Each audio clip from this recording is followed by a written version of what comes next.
ఇంటిల్లిపాదికి వంట చేసి పెట్టే బాధ్యత మనపై ఉంది కాబట్టి నిరంతరము మనం అన్వేషిస్తూనే ఉంటాము. బ్రేక్ఫాస్ట్ ఏం చేయాలి, లంచ్ ఏం చేయాలి, స్నాక్స్ ఏం పెట్టాలి, డిన్నర్కి ఏం పెట్టాలి, అది హెల్తీగా, ఈజీగా, ఇంకా క్విక్గా ఎలా చేయాలి, దానికి సొల్యూషనే ఈ మసాలా ఓట్స్ అండి.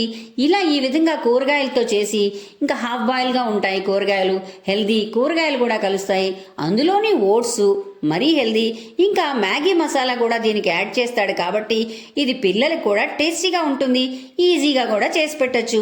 కానీ దీన్ని వేడిగా మాత్రమే తినడానికి ప్రిఫర్ చేస్తాను నేను. మరి మీరు కూడా అంతేనేమో చూసుకోండి. అయితే మీకు కావాలంటే కొన్ని ఇంగ్రీడియంట్స్ కూరగాయలు వేసుకోకును పోవచ్చు, ఇంకా మరికొన్ని యాడ్ చేసుకోను వచ్చు, ఇంకా కావాలంటే కొద్దిగా మసాలా కూడా యాడ్ చేసుకోవచ్చు, ఇంకా మీ టేస్ట్ని బట్టి ఇంకా యాడ్ చేసుకోవచ్చు. అయితే ఇది ఒక పెద్ద వంటకం అని నేను చెప్పను, కానీ this is just an idea to make.